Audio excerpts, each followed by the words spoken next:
Alors, je vais vous montrer comment on sélectionne de façon très rapide un tableau, sans avoir à utiliser la souris mais plutôt en utilisant le clavier, parce que c'est ce qui est quand même le plus simple, notamment quand on a énormément de lignes. Pour un tableau aussi simple que celui-ci, pour sélectionner l'intégralité du tableau, y compris les entêtes de lignes et de colonnes, vous vous placez n'importe où dans le tableau, vous enfoncez le doigt sur la touche CTRL et vous appuyez sur la touche étoile. Et vous voyez, mon tableau sélectionne entièrement, en haut, en bas. Alors, la seule chose, c'est que si bien évidemment vous avez une ligne blanche ici, entre, vous voyez, la ligne 17 et la ligne 19, il va s'arrêter à la 17, hein. Il ne va pas prendre en compte les lignes qui sont en dessous, qui ne considèrent pas comme faisant partie du tableau dans la mesure où il n'y a pas de données. Si jamais je mets une donnée ici, là, n'importe laquelle, et que je me remets là et je refais un contrôle étoile, à ce moment-là, ma ligne 19 va être prise en compte. Voilà, ça c'est pour une sélection simple. Maintenant, il y a une façon aussi pour sélectionner des grandes bases de données si vous voulez sélectionner. Si vous vous placez ici dans un tableau comme celui-ci et que vous faites un contrôle étoile, par exemple, là je suis embêté parce que j'ai une colonne qui est vierge et moi j'ai besoin de, de récupérer les entêtes qui sont dans les colonnes B.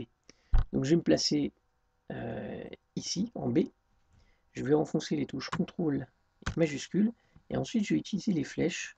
Donc tout en laissant les doigts enfoncés sur CTRL majuscule, je vais utiliser les flèches pour me déplacer. Alors vous allez voir qu'à chaque fois que vous appuyez sur la flèche, il se déplace jusqu'au prochain blanc qu'il trouve dans votre déplacement. Donc là en l'occurrence, il s'arrête en DJ puisqu'en DK j'ai un blanc. Si je rappuie, il va aller jusqu'en DN. Si je rappuie encore un coup, vous voyez, il va jusqu'en DN parce que en DO je dois avoir un blanc. Si je rappuie encore un coup, bah là comme j'ai plus rien, je pense qu'il va aller jusqu'au bout. Voilà, il va jusqu'au bout. Donc je reviens en arrière. Si je veux aller jusqu'en DQ, et ben, en fait, je vais lâcher mon doigt CTRL tout en gardant le doigt appuyé sur majuscule et je me déplace. Ensuite, je rappuie sur mon doigt CTRL. En fait, le doigt CTRL va sauter euh, jusqu'à la prochaine cellule qui sera vide. Donc là, j'ai rappuyé sur CTRL majuscule, les deux, et je vais maintenant aller vers le bas avec ma flèche. Alors, en un coup de flèche, donc il me trouve la prochaine cellule qui est pleine, et en un autre coup de flèche, voilà, il s'arrête jusqu'au prochain changement, c'est-à-dire à l'endroit où il y a du blanc. Donc vous voyez que j'ai des diasénats juste à côté, j'ai ici des cellules qui sont pas remplies, donc moi je continue, chaque fois, là je continue, etc. Alors si je veux sélectionner l'intégralité de mon tableau et aller jusqu'à la dernière ligne sur laquelle j'ai plus de données du tout, je vais laisser le doigt enfoncé sur la touche flèche, vous voyez, ici, je laisse mon doigt, et voilà, et je vais arriver jusqu'en bas de ma feuille. À ce moment-là, je redonne un coup vers le haut, donc j'ai toujours les doigts enfoncés sur CTRL et majuscule, et là je reviens à la fin de mon tableau.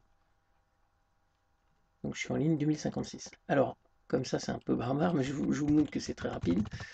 Je refais la même manipulation ici, je vais jusqu'au bout. Voilà, je reviens un peu en arrière. Ici, je redescends en fond, en bas. Voilà, j'ai sélectionné toutes mes données sans utiliser la souris. Et vous voyez que si j'utilise pour le coup la souris pour voir un peu ce que ça donne, ben voilà, j'ai le tableau tel que je voulais le sélectionner. Donc ces touches CTRL majuscule et flèche vous servir vraiment, sont très utiles pour pouvoir naviguer dans un tableau qui comporte un grand nombre de lignes, un grand nombre de colonnes, surtout quand vous avez en plus des cellules blanches qui peuvent éventuellement poser problème. Mais n'oubliez pas, comme je vous l'ai montré juste avant, le contrôle étoile qui permet quand même de sélectionner un tableau vraiment très très simplement. Voilà pour ce petit tuto d'astuce, on va dire. À vous de jouer.